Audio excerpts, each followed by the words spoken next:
ஹாய்ங்க. நம்ம கரூர் மாரியம்மன் கோயில் ஃபெஸ்டிவலில் பார்த்தீங்கன்னாக்கா நம்ம சின்ன பாப்பாவுக்கு செகண்ட் மொட்டை வந்து அடிச்சாச்சு. கன்சியாக இருக்கும்போது போயிருந்தேன். அப்போ வந்துட்டு பொண்ணு பிறந்தா மொட்டை அடிக்கணும்னு சொல்லி வேண்டியிருந்தேன். ஸோ அந்த வேண்டுதலை தான் வந்துட்டு நிறைவேற்றியாச்சு. பட் பாப்பா தான் வந்துட்டு மொட்டை அடிக்கவே விடல. அவ்வளோ அழுது ஆர்ப்பாட்டம் பண்ணிட்டா. ஸோ ஒரு வழியாக அதெல்லாம் முடிச்சுட்டு அதுக்கப்புறம் சாமி கும்பலான்ட்டு போனோம். அங்கேயும் பார்த்தீங்கன்னா அவ்வளோ கூட்டம். சரி லைனில் நின்று போனோம் அப்படின்னாக்கா இப்போதைக்கு வெளியில் வர முடியாதுன்னு சொல்லிட்டு நாங்கள் வந்துட்டு சிறப்பு தரிசனம் மூலியமாக உள்ளே போயிட்டோம். அதுக்கப்புறம் வெளியிலே வந்துட்டு தேங்காய்லாம் உடச்சி கொடுத்துட்டாங்க. அதுக்கப்புறம் சாமியும் கும்பிட்டுட்டு வெளியில் வந்தாச்சு. கூட்டம் வந்துட்டு அவ்வளோ கூட்டங்க. வெயிலும் சொல்லவே வேணாம், அவ்வளோ வெயில். அடிக்கிற வெயில்லையும் கூட அதெல்லாம் பொருட்படுத்தாமல் ஒவ்வொருத்தங்களும் ஒவ்வொரு மாதிரி வேண்டுதலை வந்துட்டு நிறைவேற்றிட்டு இருந்தாங்க. அதில் இந்த பறவை காவடி வந்துட்டு சொல்லி ஆகணும். அவ்வளோ பயங்கரமாக அவ்வளோ ஒரு சிறப்பாக இருந்துச்சுங்க. ட்ரோன் மூலியமாக 6 காவடியும் ஒரே டைமில் அவ்வளோ ஹைட்டுக்கு மேலே வரையும் ஏற்றி அதுக்கப்புறம் கீழே இறக்குவாங்க.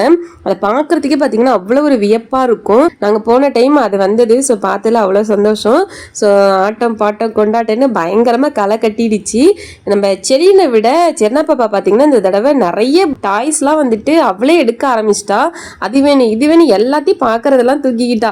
அது மட்டும் இல்லாமல் வளையல் வேணும்னு சொல்லி வளையல்லாம் எங்கள் 2 பேர்த்திட்டுமே கேட்டே வாங்கிக்கிட்டாங்க. நான் ஒரு செட்டு அக்கா ஒரு செட்டுன்னு வளையல் வாங்கி கொடுத்துட்டோம். அப்புறம் நான் பார்த்தீங்கன்னாக்கா இல்லத்தரசி ஆனதுக்கப்புறம் வீட்டுக்கு என்ன வேணுங்கிறதுலே தான் மைண்ட் செட்டு. ஸோ அதெல்லாம் பார்த்துட்டு வாங்குறோமோ இல்லையோ எல்லாத்தையும் நல்லா சுற்றி பார்த்துட்டு பயங்கர கால்வலியோட வீட்டுக்கு வந்து சேர்ந்தாச்சு.